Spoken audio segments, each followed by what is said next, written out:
What's going on, you guys? It's your boy Patrick, aka Addicted to Combat, back for another week of fights. This time it's UFC San Diego. Marlon Chito Vera taking on Dominic Cruz in the main event. A super fun main event, but the rest of this card is just a mixed bag of fights. Random weight classes, random fighters, some making their debut, some on short notice, and a couple of bouts we'll start off with briefly are delayed fights that were supposed to take place last week. So another week, another chance to make some money. Hit that like, hit that subscribe. I do have some bets placed on this card already. I will point those out as we go through it. But without further ado, let's break into this 13-fight card. Okay, kicking off the prelims is a fight that was supposed to take place last week, but because Ariane Lipski missed weight against Priscilla Cachoeira, this fight will now be on this card, and it'll be up a weight class at bantamweight, not at flyweight. So that kind of benefits both fighters here. I'm a little bit angry because I still have a bet riding on Priscilla Cachoeira to win in round 3 by knockout and a quarter unit to win by knockout at plus 575. I'm on the underdog here. I think Priscilla Cachoeira, although she's not the better fighter technique-wise, this will be a sniper versus zombie classic matchup where Lipski's the more polished fighter, but she'll be forced to counter-strike off of her back foot and not get eaten alive by the pressure of Cachoeira, who, eats every punch and kick pretty much that you throw her way. Her striking defense is terrible for Cachoeira, but she's going to be the bigger woman here, the more aggressive woman, and she throws with a lot of power on her strikes, and she does not care what you throw back her way. So you saw that in her last fight against Ji Yeon Kim, and she actually looked a little bit better striking-wise in that fight because she was not at risk of getting taken down. Both of the women here, Lipski and Cachoeira, do not like getting taken down, but that won't be an issue here. So if it does go to the mat, I do favor Lipski. I think she's the more well-rounded mixed martial artist, but I'm going off of the size and the aggression and the forward pressure of Cachoeira to eventually break Ariane Lipski, who just had trouble making a very tough weight cut for her last week. So I'm even more on Cachoeira this time, and I think she's still around like plus 165. On the money line, an even bigger underdog. Ariane Lipski can be had somewhere between minus 180 and minus 190. So again, I'm taking the worst fighter skill-wise, but just the better fighter aggression-wise. I'm just sprinkling quarter unit plays in the plus 2,000 round 3 knockout and the plus 575 knockout. So give me Cachoeira to pull the upset here in the very first fight of the night. Moving on to another fight at 170 that was supposed to take place last week, but now taking place on this card, I assume. Jason Witt versus Josh Quinlan. Jason Witt, the UFC veteran of 5 fights where he's gone 2-3 so far, losing by knockout in all 3 of those losses. The guy has 6 losses total by KO. Josh Quinlan making his debut fresh off of the Dana White Contender Series, a round 1 knockout. This guy has 5 knockouts in his amateur bouts, 3 knockouts in his professional bouts with 2 submissions. So he's a potent finisher, is Josh Quinlan. Power in his hands. He's going to be the taller man at 6 foot tall by 2 inches, a 2-inch reach advantage as well. And he's only 29 years old versus the 35-year-old age of Jason Witt. Josh Quinlan probably going to be more of a favorite this time than he was even last week. That's just how these odds go. Last week he was a minus 225 favorite, and he moved all the way up to like minus 250 or so. It's probably where he's going to be opened up at now. I was on the Josh Quinlan prop, plus 100 by knockout. A little bit of a steep price, but if you pair that with his only win condition and Jason Witt's biggest kryptonite is his lacking durability, it made a lot of sense to me. I think he's the faster guy. He did get popped positive for another steroid metabolite now. He got caught with a Turinabol metabolite, whereas before, I think it was for Masteron, he got popped for last time off the Contender Series. So he's getting caught with a couple of very common, not the best compounds to use for competition, but very common ones to clear the drug tests. He really needs to get with a better camp that can help him pass these tests. It's just getting embarrassing at this point. The drug testing is so easy to beat. You should be able to pass it if you can do simple math. So all that aside, I am still on the fine Hawaiian Josh Quinlan to knock out Jason Witt. I don't know if I'll get there. I don't know what the props are going to be. If I get that even money play, plus 100 on knockout, I'll take it over Jason Witt. And Jason Witt definitely has the ability to just grapple his way to a decision here. If he just gets the takedowns over and over again and avoids the early power, sure. But Josh Quinlan has power late in the fights as well. He's proven to have. So he fights like Vanderlei Silva. I'm really in love with his style. Very aggressive, juiced up guy. I'm in love with that as well. But I don't know if I'll get there betting-wise again. I don't know if they'll open up that knockout prop at even money. And even still, sometimes I get superstitious with, because the book that I used on this one, unlike the Priscilla Cachoeira bout, The book that I used actually canceled and voided the bout that I had by knockout, that prop on Josh Quinlan. Sometimes I see that as like a superstitious gift from the MMA gods. Like maybe I shouldn't have put money on that. So we'll see if I get there again. But, last week on my live stream, Eric Bets Fights also liked this prop. We both agreed on this one as one of our best props of the week last week. So maybe I'll get there again. But the pick is Josh Quinlan to win by knockout in round 1. Okay, up next is a bantamweight bout that's on fairly short notice. This is Youssef Zalal finally returning after over a year off.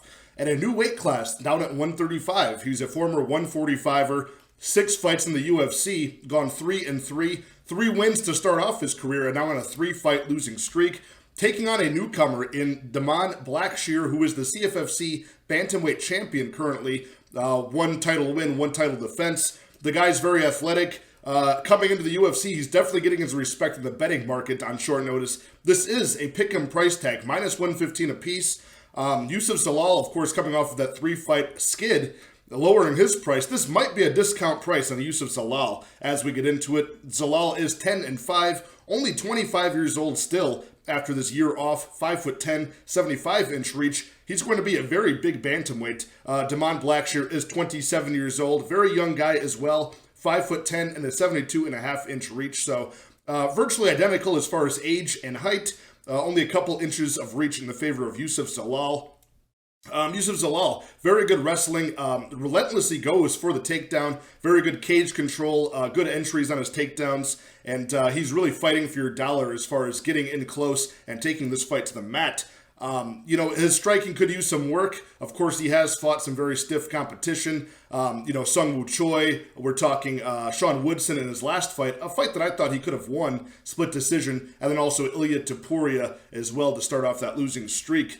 So very tough guys, very good competition, much better than that of Blackshear, who looks very good in some fights and very bad in others. Blackshear has been, he's fought some UFC and Bellator level competition over there in the CES and CFFC. I believe 1 Bellator appearance for the young Blackshear as well. But, he's losing to a lot of that high level competition. Getting controlled often in the wrestling. It does look like he has a little bit of improved takedown defense recently, but again, not against the best of wrestlers. So I think on the feet, this will be very competitive early. Youssef Zalal, very serviceable striking and some power to back it up. Not a whole lot of finishes, but Blackshear kind of in the same boat. I've seen flashes of power from the guy on the regional scene. He is 12-4 with a 7-1 amateur career, but mostly a submission artist, very much like Youssef Zalal. Now, Blackshear is good offensively on the takedowns, not the best top pressure and control, but again, the times that he's lost, I've seen him controlled, taken down with not a great get-up ability as well. So I'm going to take Youssef Zalal. I think this is a discounted price on him at this price tag. I probably will get to a bet on him, which is scary because it's a new weight class for him, and he's on a 3-fight losing streak. But again, 6 UFC level fights. Blackshear on short notice as well, which is key in this one. And, Youssef Zalal has had enough time to acclimate. He's young enough to make this weight cut, and he'll be very big here. He's fought a lot of guys up at featherweight, and, even facing guys like Ilya Topuria, Sean Woodson. Some of these guys are potent finishers, especially Topuria, and he was able to go the distance. So I think he'll get the takedowns, the control time, and win this fight by decision. Give me Youssef Zalal here. Okay, up next we have a catchweight bout, just 5 pounds above the women's strawweight limit at 120 pounds. For some reason, this bout between Angela Hill and Lupita Godinez was moved forward onto this card, and as such, they've both been given the 5-pound allowance there. So 37 years old for the veteran Angela Hill. She is 5'3", 64-inch reach. So she'll have a height and reach advantage over the 28-year-old Lupita Godinez, 5'2", 61-inch reach. Although Godinez will be the much stronger, more muscular frame. She's only making her 6th UFC appearance here, but only been in the UFC for under 2 years, I believe. It's been a fast rise to 5 fights in the UFC. She's taken a lot of fights on very short notice, has Godinez. And she's gone 3-2 in her 5 UFC appearances. The fight against Jessica Penne was a very close split decision. She could almost be 4-1. And the fight with Luana Carolina she lost by decision was on a week's notice up a weight class. So, not the best idea to make that move up there, but at the same time, she's confident in her skills, and she did the UFC a favor, which allows her to be, kind of given layups like this over this kind of young versus old matchup against Angela Hill, who's 13-12, very bad record, 8-10 in decisions now, but she's had 20 UFC fights all at this weight class, going 8-12 in them, and in a brief stint in the Invicta promotion where she was the champion, came right back to the UFC and continued going, sort of win-loss, never getting the best momentum, headlining a couple spots, I believe, but, on a 3-loss streak now. So if you just look at Angela Hill's metrics on paper and you don't look at how she's looked back then and now, I mean, you would probably draw some conclusions that I just don't draw from this fight. She's got very good output on average, very good takedown defense on average, and isn't controlled that much on average. But recently, it's been a different story. She's been controlled quite a bit, doesn't always have a good ability to get back up to her feet, and her striking output has kind of fallen off in her older age here at 37. So she still has the 5-round experience, the UFC experience by far, probably technical kickboxing at range, but her strikes just don't have that stopping power on them, that you would need to gain respect and, that nod from the judges in a close fight. Strength-wise goes to Godinez, wrestling to Godinez. The power, I'd say, goes to Godinez as well. She can plant her feet at boxing range and land powerful strikes now, or she can stick and move and be light on her feet and then dive right back in for takedowns and level change when you're not expecting it. So I'd even give her the speed advantage at this point in their careers, this huge, 9-year age advantage for Lupita Godinez here. So very, very strong girl. She just ragdolled, Ariane Carnelosi, who's a very muscular girl at this weight class as well. 6-2 in decisions is Lupita Godinez. A big minus 340 price tag on her, though. Angela Hill nearing plus 300, like a plus 280 underdog. Not a whole lot of ways I can pull the trigger on Angela Hill here.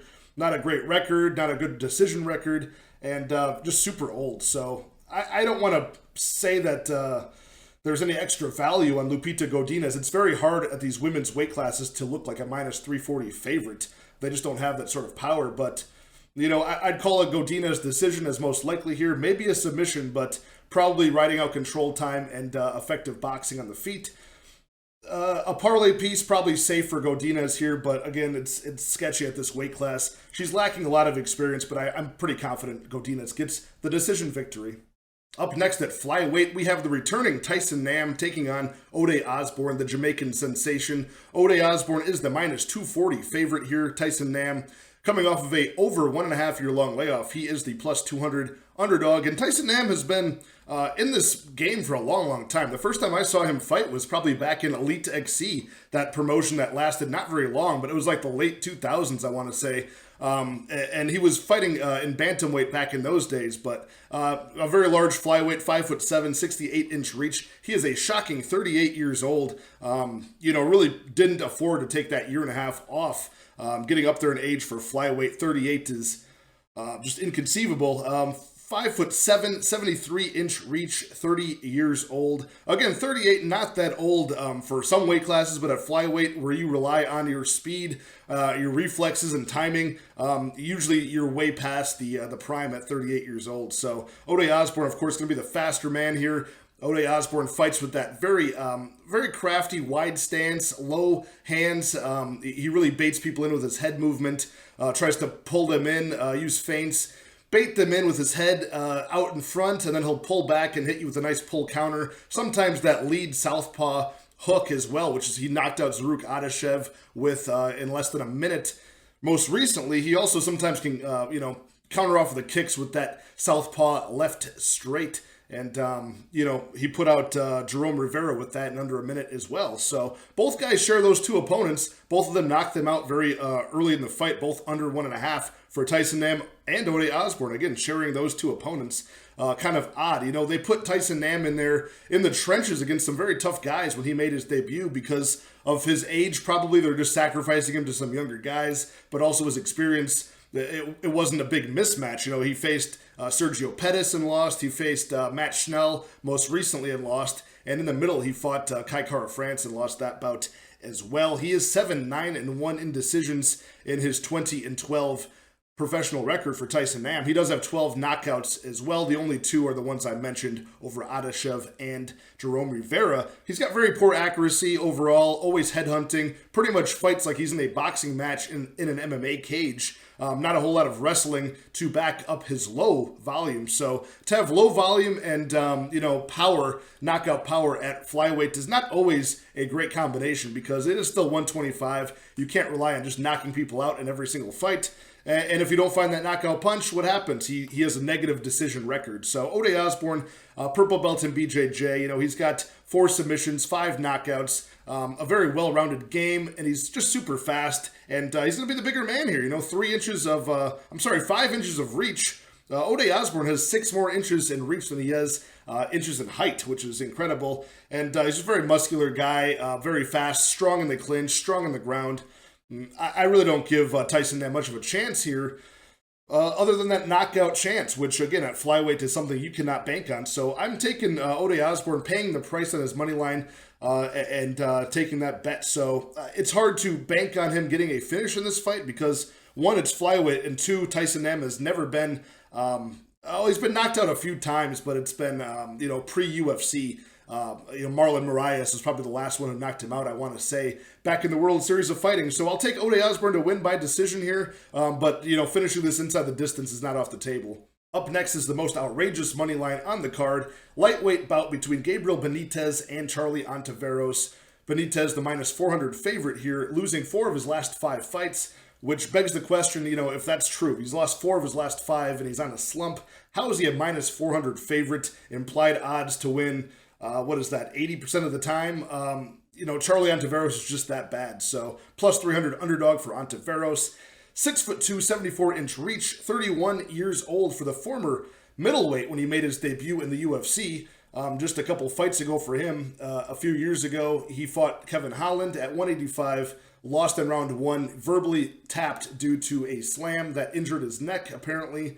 Round 2, he comes back at 155 against Steve Garcia, and he, got TKO'd by ground and pound in round 2. Pretty much lost all will to continue the fight after round 1 when things didn't go his way. He's 11-8 is Charlie Ontiveros. All 8 of those come by some sort of verbal submission, fishy doctor stoppage in between rounds, or just a flat-out TKO stoppage early in the fight. He's most dangerous in the first minute of the fight. Very crafty, light on his feet, karate stance, hands down by his side. Very, very fast, and his dexterity in his feet is very good. Lead leg axe kicks that he threw against Steve Garcia most recently, and they landed. He's got a very accurate spinning wheel kick. Good sliding side kick, stuff like that. He can then switch stance, land that lead leg he throws into the orthodox position and throw, very long looping hooks as well. And if he gets in close and he hits you, it's very powerful and devastating. But Gabriel Benitez has proven to be pretty tough. Although he's been hittable recently, he's still pretty durable and defensively sound on average, but the last 4 opponents he's lost were all very tough guys. Billy Q, David Onama hit him with like a 15-punch combination in round 1. Omar Morales is a huge lightweight, and Sadiq Youssef is very powerful as well. But you can make excuses for those guys and forgive those losses, but it's still losing 4 of his last 5, and he's a 34-year-old lightweight. So 22-10 for Gabriel Benitez, 8 knockouts, 10 submissions, 4 and 4 in decisions. So a well-rounded, complete mixed martial artist. He does deserve to be the favorite. Not this much, but I can understand, fading Ontiveros, who has just proven to not have any quality you would want in an underdog. The perseverance, the cardio, the will to win. It's just lacking on the part of Ontiveros. So Benitez, better durability, better cardio, and better fundamental boxing. You take away all of the flashy striking and karate style from Ontiveros, not a whole lot of MMA skill left behind. Not really a good boxing base, not very... no wrestling to speak of at all. He's got a decent get-up game in round 1. After that, it falls apart. So give me Benitez, but there's no way I can play this fight. Outside of maybe Benitez inside the distance would be the look here, but I wouldn't be the most surprised if Ontiveros, hits him with some crazy flash-in-the-pan knockout in the first minute of the fight. That would be his best win condition. But give me Benitez to win this fight in most universes. Up next, a low-level heavyweight bout between Martin Buday and Lucas Brzeski. I say low level not because of their skill per se, but because these two are both very inexperienced in the UFC. Martin Buday came off the Dana White Contender Series last year, made his debut earlier this year against Chris Barnett. So he had a very easy test in the UFC. He bullied Chris Barnett up against the cage, as he should, over the course of 3 rounds, out-volumed him, out-damaged him, and basically ended up throwing an illegal knee, I believe it was, on Chris Barnett. And since it made it into round 3, they judged it a technical decision due to an inadvertent strike that ended the fight. So he still won because he was up both rounds of the fight, and the part that was judged of round 3. So Martin Buday, the minus 250 favorite over Brzeski, making his official UFC debut. He's coming off the Dana White Contender Series last year as well. Both guys are 6'4". Both guys are 30 years old, and both guys have a 77-inch reach, so it's virtually identical. The difference is the weight. Martin Buday cuts down to the 265 limit, weighing in right at 264.5 pounds in his last weigh-in. Brzeski weighed 234.5 pounds. He is 8-1-1 draw. Martin Buday is 10-1. His only loss was to Juan Espino, who I'm not sure if he's even in the UFC anymore. Juan Espino, the Spanish fighter who is actually pretty high level, but he's pretty old now. I'm not sure if he retired. That's besides the point. Anyways, we haven't seen Brzeski since last year because he not only did he get a weird stoppage on the Dana White Contender Series, he had a slugfest, sloppy one at that with Dylan Potter. Ended up rear naked choking the guy in round 3. But I think it was Mark Smith, the referee, actually called that Dylan Potter submitted to that. He thought he saw a tap when really it was Dylan Potter trying to break the chokehold, and he called the fight off. It would have ended anyways, but it was still kind of a crappy stoppage, and you felt bad for Dylan Potter there, who was trying to fight out of it, and he wasn't going to tap. But it was no contested for that, but more likely because another failed drug test, and this one was to a weird substance that people don't know about, which is clomiphene, which it goes by a few different brand names, and there's different versions of this substance, but it is not a performance enhancer in itself, and it's kind of tricky that it's even a banned substance. This is an anti-estrogen drug that you would use to come off of performance enhancement. So to come off of an anabolic steroid, you take the anabolics, your testosterone goes up, is what most of them do. Your estrogen also goes up. So when you cut out the drug to taper off and pass your drug test, or to come off of the drug, a lot of guys, their estrogen is not going to come down at the same level. So you'll get bad side effects like, your dick won't work, or, you'll get like fluid retention, the man boobs like Israel Adesanya has. That's the guy who should be using some Clomid or clomiphene that Lucas Brzeski was using. So this just shows that drug testing in sports does not work, and it's kind of pointless. And that's why I'm always getting up in arms about why it's a little bit too strict, right? They know that they're not going to catch him off of whatever anabolic he was taking. Otherwise, they would have popped him for that. So they started popping guys for the anti-estrogen drugs that are associated with anabolic steroids, like clomiphene that Lucas Brzeski was popped with. Years ago at like UFC 200, both Brock Lesnar and John Jones both tested positive for the same compound. So that's kind of when the news broke that, oh shit, they actually test us in the UFC for these anti-estrogen drugs as well. So a little bit of a history on why, because I see all these breakdowns people do that are handicapping on YouTube, and they just don't have that science background, to kind of break down. They think it's some crazy anabolic steroid this guy was taking. It's not. It's just an anti-estrogen. But I'm off on a tangent here about the drug testing, because there's so much of it being talked about these days and not a lot of good information and background about it. But also not much to talk about with this fight. You've got Lucas Brzeski, the plus 210 underdog here. Super sloppy striking. The guy's 8-1-1 over horrific competition in the European regional scene. And his striking is effective and powerful due to his size and reach. But he's so defensively lacking. He can get hit, and he really does not keep his hands up well. His chin is up in the air in a straight line. Martin Buday, not much better striking. He's better defensively, but he lumbers forward almost like a Ben Rothwell type of heavyweight. Big, lumbering guy, moves forward, just very, very durable. You saw against Lorenzo Hood in Martin Buday's Dana White Contender Series bout. He's able to take punches to the chin, and his head is like made of cinder block. It doesn't move, and he'll just bully you against the cage, hold you there, wear on you with his 6'4" frame, and deliver damaging clinch knees to the body, to the legs, to the body, to the legs, and eventually he'll frame off your head and hit you in the face. the way he knocked out Lorenzo Hood and the way he finished Chris Barnett. So I'm going to take Martin Buday. Skill for skill, he does look for takedowns very often. He's very proficient at getting them. You haven't seen it yet in the UFC too much, but with that big 264-pound frame, 30 pounds of weight difference here in the favor of Buday, I'm actually going to pay the price in his money line. I think he gets this done pretty easily and ends this somewhere inside the distance. Give me Martin Buday to win this fight. Okay, up next we got the battle of two debuting women's strawweights at 115, the battle of the Yasmins. We got Yasmin Jauregui versus Yasmin Lucindo. I'll just call it Yasmin from Mexico versus Lucindo from Brazil. This is a interesting case where, we almost forget that new fighters come just off of the street here, basically, off of the regional scene of Brazil or Mexico, not off of the Dana White Contender Series or the Ultimate Fighter. So these two women actually look very, very impressive on the regional scene tape I saw, both in different ways. They're both very young. We've got Yasmin at 5'3", 23 years old, and a 64-inch reach. She is 8-0 for the Mexican prospect here. Yasmin Lucindo from Brazil, plus 180, the underdog, and she is 5'3", only 20 years old. And I'm not sure what her reach is, but it does look to be a little bit shorter. I'd imagine somewhere around 62, 63-inch reach.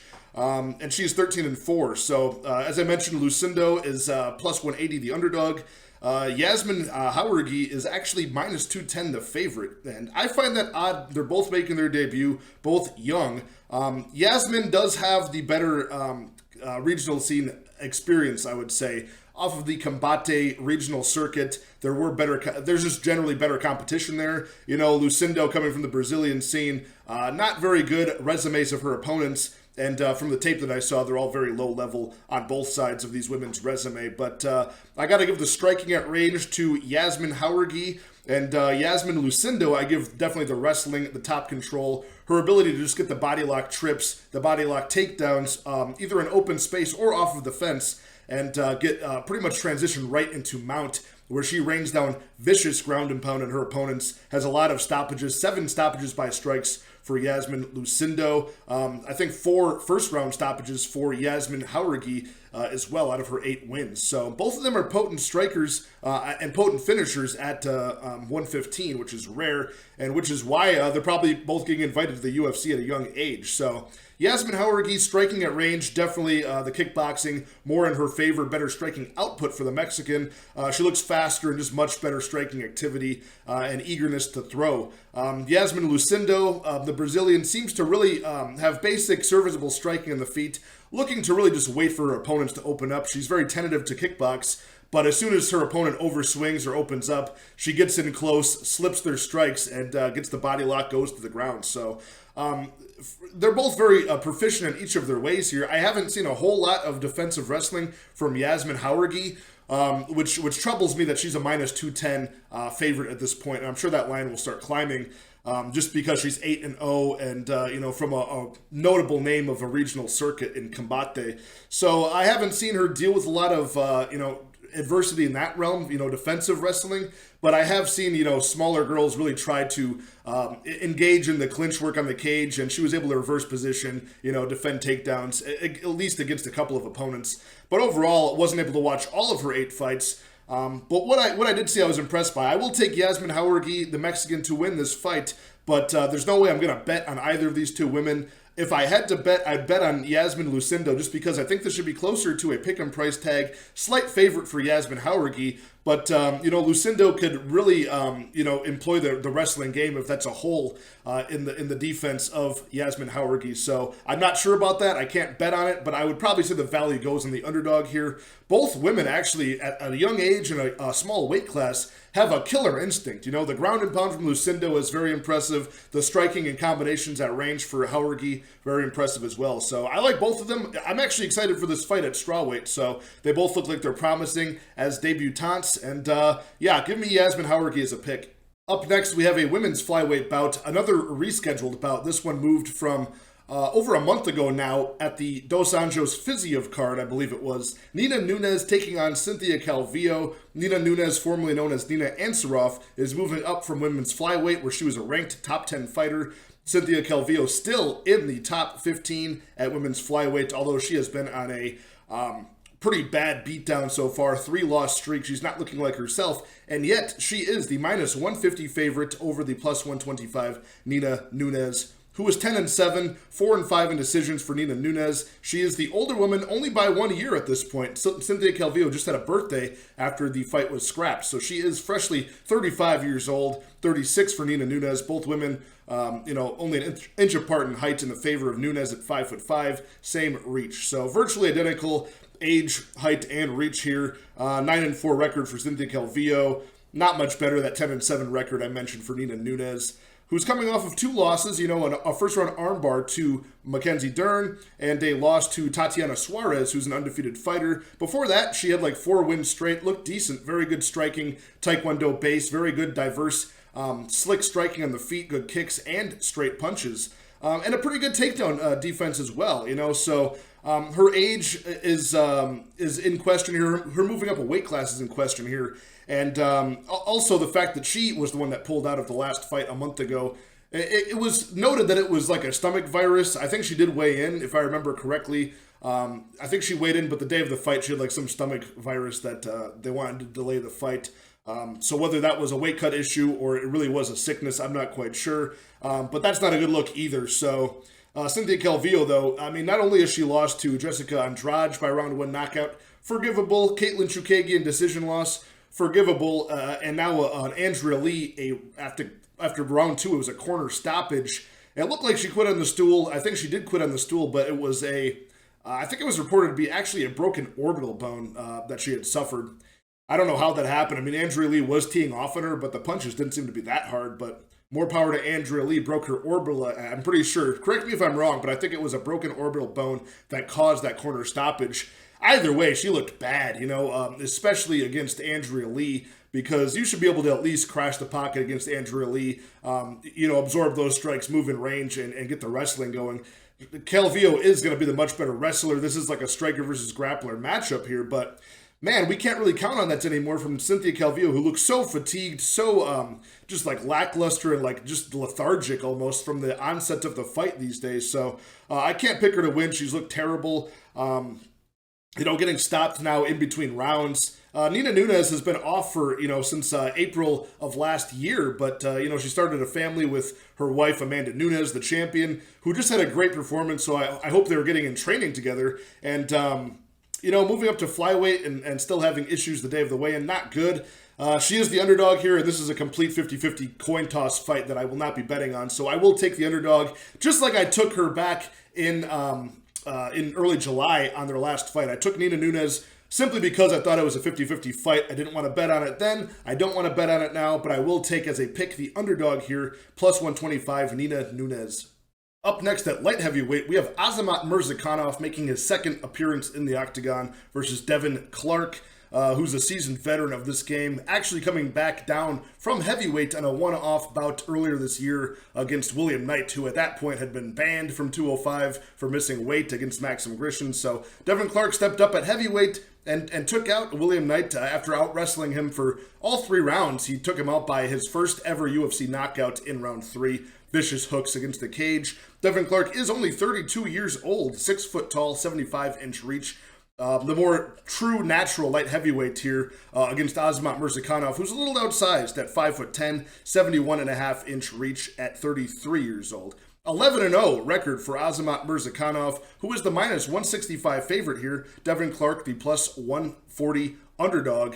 Azamat Murzakanov on a big streak, 11-0, 8 round 1 stoppages. He's been to a decision only 2 times and has, of course, won both of those on the regional scene. One Dana White Contender Series first round knockout and one fight in the UFC earlier this year, which was a comeback victory against Tafan Nchukwi, where he got a round 3, I think 44 seconds in, he got a flying knee after a big overhand left that wobbled Tafan Nchukwi, who was winning the fight. Nchukwi was a low-volume guy in himself, and he was out-voluming Azamat Murzakanov, who, in hindsight now, has got very low striking output over 3 rounds. Like I mentioned, this guy's got 8 first-round stoppages, very scary power up close, Tafan Nchukwi, that knockout's looking Obviously, it was a devastating flying knee, would have knocked out most people, but Tefan Nchukwi, of course, now, I think, losing 3 of his last 4. The win is not that impressive, and the fact he was losing is no longer that impressive, especially in hindsight now, but Murzakanov has undeniable power. If you watch, I watched most of his regional scene footage before his last UFC debut, and yeah, I mean, he hits people with some really short, devastating, precise hooks up close, some good uppercuts as well, and of course, we just saw the devastating knees to pair with those. Devin Clark, 13 UFC fights compared to the 1 UFC fight of Murzakanov. It is astounding he is the underdog here. He's gone 7-6 in those 13 UFC fights, never quite getting momentum going. You know, he had a 2-fight win streak and then a 2-fight loss streak, and now he's coming off of his first knockout win. So he's kind of going back and forth. He has 8-1 in decisions, which I do like. As I mentioned, Murzakanov only ever getting to decision 2 times against low-level regional competition. Devin Clark has been hanging at this level for a while now. 13 UFC fights. He is 13-6 professionally, and 4 of his 6 UFC losses have been to top 10 ranked 205-pounders. So he really struggles only against guys that are able to either be a better wrestler than him, and he's a great wrestler, or finish him early. You know, he can be a slow starter and get starched early, which would fit into the win condition of Murzakanov with all of those first-round stoppages. But Murzakanov, definitely a headhunter, definitely looking for the one big knockout punch. And if it doesn't come, I'm really questioning the fact if he can win a 3-round fight over Devin Clark. Devin Clark's super fast, going to be the faster guy, the bigger man here, very good takedown entries. And not just a single or double leg takedown, but he's got very good, outside trips and crafty takedowns that will work good against a big, stout man as Murzakanov. I like the experience for Devin Clark. I'm always the type of bettor where I'm usually leaning on the side of experience in these bouts. The thing that you're going to have to look for is how's Devin Clark's durability. As I mentioned, 13 UFC fights. He has only been knocked out 2 times. Alexander Rakic got him with, I believe, like a spinning back fist or something like that. I have to rewatch that fight. And in his debut, he actually debuted at middleweight in the UFC against Alex Nicholson, who's actually a beast, no longer in the UFC. I think he just recently got banned from the PFL for a bunch of PEDs as well. But control time positions for Devin Clark, who's a former junior college wrestling athlete. He got very good control time numbers. He's got 6 minutes of control time over William Knight most recently, a big hulking man of William Knight, able to hold him down over 3 rounds and still look fresh striking-wise, and his cardio definitely held up in that fight. That was a great test of his cardio, which has always looked pretty good. He also has over 10 minutes of control time over Mike Rodriguez and Daquan Townsend, and usually that's how he pays the bills. Control time, some just enough activity on top, advancing position on top to keep it on the ground and not stalemated. Wins the fight that way. Like I said, 8-1 decisions. I got to take Devin Clark here to win. 13 times the UFC experience, at a plus 140 underdog. I'm not sure I will get there betting-wise, but if this line moves any further in the favor of Murzakanov and I get like a plus 150, plus 155 on Devin Clark, I'd probably take that underdog shot on him. I might take the underdog price on him here anyways. The speed, the experience, the wrestling, and the size here as well. So all I got is the fast starting ability for Murzakanov, his power, and probably the striking on the feet. I'll give it to Murzakanov. But with that big reach disadvantage and size disadvantage, he's really going to have to work hard to get in range and not overswing and get taken down here against Devin Clark. So give me Devin Clark, another underdog pick on this card. Okay, I can't wait to talk about this middleweight bout between Bruno Silva and Gerald Meerschaert, GM3. The underdog once again, Gerald Meerschaert, plus 250 underdog. Bruno Silva rising past minus 300 at this point, I believe. Bruno Silva, the Brazilian striker, versus Gerald Meerschaert, the American BJJ practitioner. He is a pretty good kickboxer as well. You have to give him credit there, but he's most known for his leading the middleweight division with submissions right now with 8 submissions. He's also tied for most finishes in the middleweight division at 9. So the guy's a potent finisher. You got to hammer the fight doesn't go between these two guys. Out of 29 professional bouts for Bruno Silva, only 4 have seen the judges' scorecards. For Gerald Meerschaert, even more impressive. This will be his 50th professional bout as a mixed martial artist. Only only 6 of his 49 fights I've seen the judges' scorecards. So 26 submissions for Gerald Meerschaert and 6 knockouts.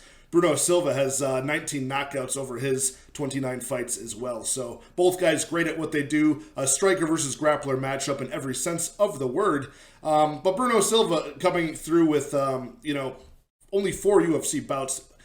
Gerald Meerschaert is 16. So Bruno Silva, 33 years old, 6 foot tall, 74-inch reach, slightly outsized by the large middleweight in Gerald Meerschaert. 34 years old for Meerschaert, 6'1", 77-inch reach for the Rufus Sport athlete. But Gerald Meerschaert has spent the entire summer at Killcliff FC, formerly known as Sanford MMA, high-level training partners. This guy's in the room with Henry Hooft, getting awesome kickboxing, work in, getting work in with like Marc-Andre Barriol, Impa Kasangane, some champions over from ONE FC as well. So he's getting very high training looks over there. Bruno Silva still training in Brazil, but that's a big thing. I don't normally point out where people train because I don't think it's usually that big of a difference, but when it's a big change, like Gerald Meerschaert's been in the UFC 16 fights, I think every single camp has been in his hometown, at Milwaukee with Duke Rufus. Very good camp with very good, former champions there, but he has never gone out of that home gym where he's been since the pre-UFC days. Now he's actually switching things up, taking it seriously, going down and getting high-level striking training in with guys at Killcliff FC. I like to see that. And I gotta say, I'm thinking about leaning the underdog here, just as far as the value goes. Bruno Silva, certainly a scary guy, certainly knockout power, only losing his 4th bout in the UFC to Alex Pereira by decision. Before that, he's knocked out, Jordan Wright, who a lot of people knock out in round 1. He knocked out Wellington Turman as well, and he was able to finish Andrew Sanchez, but he got taken down several times in that fight. And if Gerald Meerschaert can really start shoring up his takedown accuracy and going to it early, my biggest gripe with Gerald Meerschaert is not how hittable he is, but how he will stand and trade with people at kickboxing range in their wheelhouse for a long portion of the fight before he takes it to the ground and engages in the grappling. Sometimes he goes quick, sometimes he can get caught kickboxing with guys. He is a very good southpaw striker, but very hittable. He just needs to go to the wrestling early and get this fight to the ground. And I really do think he's a better submission artist than Bruno Silva is a kickboxer. I think he's better at what he does, very crafty, and again, leading the charge at middleweight with finishes and submissions. I want a big, fat, juicy number on Gerald Meerschaert by submission here. I do like Bruno Silva to win. I think he can get it done probably earlier rather than later in this fight, but what happens when Gerald Meerschaert marches forward and starts wrestling and looks a little bit more improved with his striking defense? It's possible here at 34 years old. Very skilled guy. And I got to say, I think the value I could get on a potent finish on Gerald Meerschaert by submission is probably more than I would get for Bruno Silva to win by knockout, let's be honest. So, again, if you're on the Bruno Silva side and you're parlaying this guy up, I understand it. I'm going to take Meerschaert by submission here. And I think that's a pretty good insurance policy, is either the fight doesn't go to decision, which will be some astronomical number, or you can just insure your parlays with Bruno Silva in them with Gerald Meerschaert by submission. I'm going to call it a round 2 sub. I think he survives the early storm, finds himself in some sort of trouble like he did against Mahmoud Muradov recently, and then comes through and maybe gets a gassed version of Bruno Silva and is able to take him down. And he's very dangerous off of his back or offensively. So give me Gerald Meerschaert to win. Second round, rear naked choke. The UFC knows what they're doing, making this one the co-main event of the evening at featherweight. Nate the Train, Nate Landwehr versus David Onama. This is a very fun fight. And the money line is a lot wider than I thought it would be, honestly. The former N1 global featherweight champion, Nate Landwehr. And I can't believe this guy has only been in the UFC for 4 fights. It seems like a lot longer than that because he's been in the UFC for over 2 years now, but only 4 bouts, a lot of cancellations, probably twice as many cancellations than fights he's had. But he is the plus 210 underdog versus David Onama, minus 250, the favorite, who's already had 3 fights in the UFC, I believe. So his first and only loss professionally was to Mason Jones in his short notice debut. David Onama, 28 years old, 5'11", 74-inch reach, the bigger man here at 145. Nate Landwehr, 34 years old, the older man by 6 years, 5'9", and a 72-inch reach, lacking 2 inches in both height and reach. He is 15-4 with 8 knockouts, been knocked out twice, and he has a 6-1 decision record as well. Again, the majority of that on the regional scene, but in M1 Global, it was high-level competition. So I'll actually give the high-level competition advantage to Nate Landwehr. David Onama, very impressive amateur career, 9-0 amateur, 10-1 professionally. And he had a decent resume as well coming into the UFC. Again, short notice walk into the UFC versus Mason Jones. Gave a great account of himself, gained a lot of fans. And that's why he is in these highlight reel spots against guys like Gabriel Benitez. Garrett Armfield was a short notice a replacement opponent for Austin Lingo not that long ago, but now he's in the co-main event already, just a few fights in. So he's very exciting style, like a 15-punch combination to finish Gabriel Benitez. This guy's got very good striking at range and up close, power in the hands, the feet. He switches stances, very clean, creative, and powerful striking, but also not very predictable. He can hide his punches with his kicks and vice versa to get knockouts. So I give the striking, the size, the power, and the striking defense and technique to David Onama for sure, and a big youth advantage as well. Nate Landwehr, I do give the the veteran savvy, again, very high-level competition overseas, and a few fights in the UFC. I give him the 5-round cardio advantage too. I mean, the guy at face value doesn't always have great cardio as the fight goes on, but he fights through it very well. Although his defense, which is already suspect in round 1, will fall apart as the fight goes on. But he's got very good ground and pound if he can get the fight there. Good scramble ability as well, and just never stops fighting for your dollar.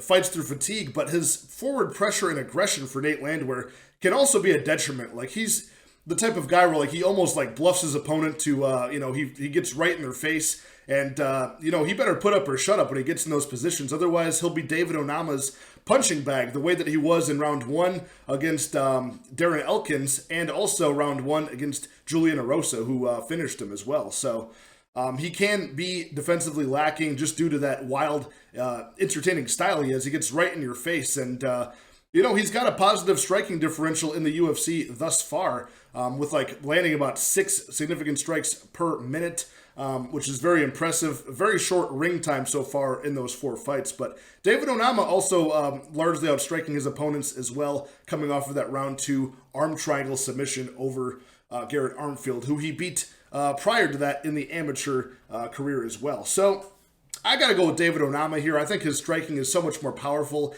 clean, and, patient and measured than that of Nate Landwehr. But I will say, if this fight keeps going into round 2 and round 3, I think the favor might slightly swing into the favor of Nate Landwehr, who has been in deep waters many a time before and proven that he can come back and have finishing potential in rounds 2 and 3 and beyond. He's been in those championship rounds as well. So I'm not sleeping on Nate Landwehr, but give me the youth, the striking, and just the momentum of David Onama here. I think the money line is much too wide, though. I don't know if I'll get there on David Onama on his money line. I think this could be a little bit closer, but Onama's the pick regardless. I'd say a round 1 knockout once again.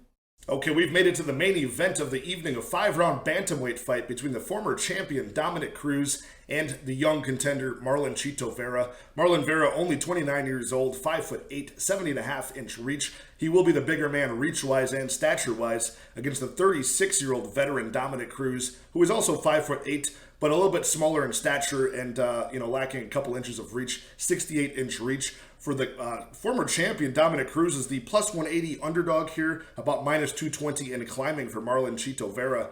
Marlon Vera 19-7-1, 4-7 in decisions, but he has 9 stoppages at bantamweight in the UFC, which is leading the record for the division. Never been finished by strikes or submission. Dominick Cruz pretty durable as well. Only been finished by Henry Cejudo by strikes a couple years ago, and I think a long time ago he got guillotined by Uriah Faber back in like 2007. So we're going back several years on that one. He is 16-1, surprisingly, in decisions for the 24-3 Dominick Cruz. And another surprising stat is that, Marlon Vera actually has more UFC fights than Dominick Cruz has UFC and WEC bouts combined. 8 in the WEC, 9 in the UFC for Dominick Cruz, who was sidelined in 2012 and 2015 for knee injuries. That's partially why he had a lot of layoffs for injuries, but 10 of his 17 fights for Dominick Cruz in the organizations were title fights, so very high-level experience. But Marlon Vera, very good experience as well, slowly climbing up the competition levels as he's gotten his way through all 19 of his UFC fights so far since 2014. And last time out, a very impressive 5-round victory over Rob Font, who outvolumed him hugely on total strikes and significant strikes. But Marlon Vera passed the 5-round cardio test, landed about 3 knockdowns over the rounds in that fight, and got a clear unanimous decision victory there, almost stopping Rob Font at several points in that fight. So the advantages here for Cruz are going to be his speed, his unorthodox, head movement, his great footwork that he's known for. I mean, if you like Yuri Prochazka in the light heavyweight division now, Dominic Cruz was moving like that and better before it was cool to do so. So really invented his own style here. He has had 7 5-round fights before, many of them championship fights, as I mentioned. So that unpredictable movement, he's got very good takedown defense to combine with that as well. All of the experience in the world. And his feints are very good. His pull counters are very good. He's got very good ways of, doing a pull counter jab cross and then slipping your jab that you return with, hitting you with a left hook, circling out of range. A lot of things that are very, rely on a young man's speed. We'll see if that can still hold up at 36 years old, along with his durability and cardio. I've got my doubts. I think it's falling off a little bit, and he's starting to get figured out in his old age here. Guys like Casey Kenny, he's getting into close fights with. Guys like Pedro Munoz, he got knocked down against. And, I think out of his last 4 fights for Dominic Cruz, he's been knocked down in like 3 of them. So the durability wearing off as well. Marlon Vera, extremely durable, never been finished. And, he is going to be hittable. The jab and some of those, pull counter twos that I mentioned for Dominic Cruz are going to definitely find their mark on Marlon Vera, especially round 1 where Cruz is the fastest and Vera is known to really, lose that round often. The jab is going to be something he's got to employ for Dominic Cruz. Constantly moving as well. Sometimes Cruz can get caught in firefights when he, lands a nice pull counter and then he gets caught with his feet planted, his hands down low, and he can be countered and hit. So that's going to be a key for Dominic Cruz to keep on circling out and always moving, not getting caught looking at your handiwork and engaging in a firefight against the more powerful man here. And the bigger octagon's going to help in that. He can circle out of range. But on the flip side for Marlon Vera, he's going to have to really play this like he has his last few fights. March down Dominic Cruz the way that he did Rob Font. Keep him on the outside. Keep his back to the cage where he has less places to circle out of range. Otherwise, he'll be swinging at air the entire 25 minutes. So I think he'll swing at air for a few of the rounds, but I think more likely than not, as this fight goes on, Marlon Vera is very good at accelerating and getting better as the fight goes on, whereas Dominic Cruz, naturally the cardio and the speed will wane, and I think he'll get figured out. And his head will get caught as he's trying to slip and move to the outside. He can dip his head down. I think Marlon Vera, with all of the kicks and knees, will eventually find his mark the same way Henry Cejudo did. And I could see Dominic Cruz getting stopped here by strikes. I know it's not something he's historically been bad at, but again, been knocked down several times in his past few bouts. And I think Marlon Vera eventually will find the mark over 25 minutes and put him away here. Again, the size and reach is something that I don't think Dominic Cruz has ever had to face before, at least in the past 10 years. I don't think he's ever been outreached the way that he has been, or that he will be against Marlon Vera at 70.5-inch reach. Correct me if I'm wrong, but I don't think anybody's had that same long reach, especially with the legs as well. He hasn't really fought a good kicker the way that Marlon Chito Vera does as well. Switch stance kicker. He has that nice lead sliding side kick that found the jaw of Rob Font several times. He's used that in the past again as well. He's got very good calf kicks. Both guys do, but very good calf kicks for both Marlon Vera.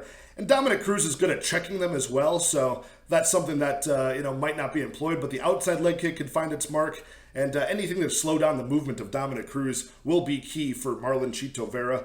But yeah, I don't think the wrestling will be on the table for either guy. They both have very good takedown defense. If anybody's going to use more of the wrestling or grappling, I think it'll be Marlon Vera later in the fight as he can get a hold of Dominic Cruz in close, bully him against the cage, and really wear him out that way. So I think it'll be a case of Dominic Cruz probably getting the significant strike totals the way Rob Font did, and Marlon Vera getting the better eye-catching shots to win each round. And I think eventually between rounds 3, 4, or 5, he will put Dominic Cruz away by strikes. So give me Marlon Chito Vera here, the minus 220 favorite.